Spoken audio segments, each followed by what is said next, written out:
All right, so we have a triangle, and if you watched the other video, you might have noticed that I made a mistake and wrote 8 for C, even though it's 10. I fixed that.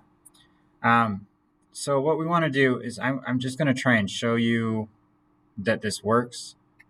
And if it's not clear to you, I feel like if you think about it long enough, it will make sense. But if it's not clear to you right away, that's okay. Don't worry about it. I do want you to get down the a squared plus b squared equals c squared. Just practice with that a lot. Do the problems in the book and get comfortable with that. It is something that you will use a lot. Okay, so I'm going to try and show what this means. When we square each term, we're literally finding the area of a square. So this 6, this base that's 6, if we square it, if we turn it into a square, 1, 2, 3, 4, 5, 6,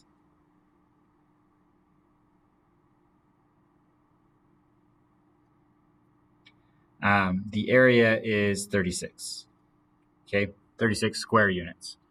And because we don't really, I didn't say inches or feet or anything, so we don't have any units necessarily. And same thing with the 8. I guess first with the 6, with the 6 by 6, this is also a 6, right? It's a square, so each one is 6 units. If I multiply those together, I get 36. With my red, or with my 8 side, I'm going to do the same thing. 1, 2, 3, 4, 5, 6, 7, 8.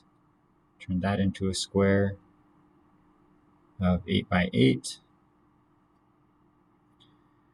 So that one's 8. This side is also 8. And so 8 times 8 gives me 64 square units. And if you can actually count these. If you count each unit inside, each square inside of the box, it should be 64. And same thing with the lower one, it should be 36. And then I can't draw a square.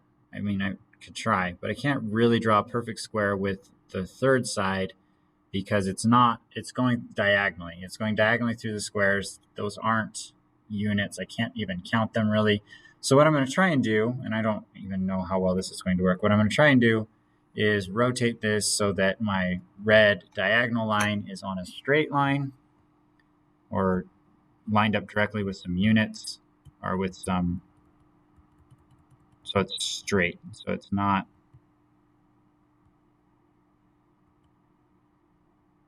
yeah, right there looks pretty good.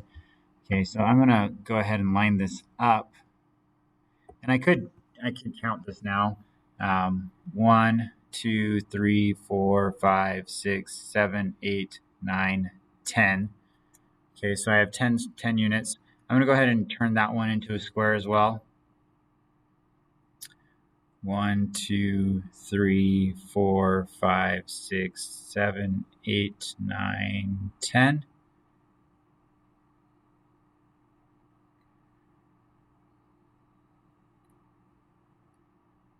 All right.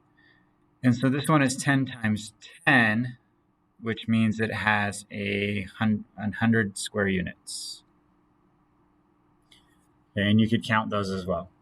What we're basically saying is if I took my blue square and took all of the squares in there, we know we had 36 squares, right? And that would fill in 36 squares.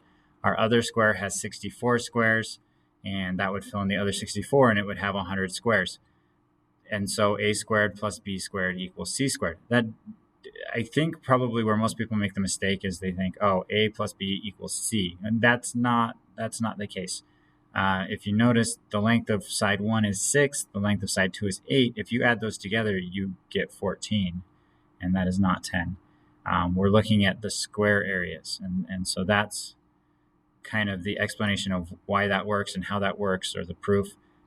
It might make more sense to you, just draw a right triangle on a piece of paper, use a ruler to measure the sides, and kind of show yourself that works. Anyway, that's the intro for this topic.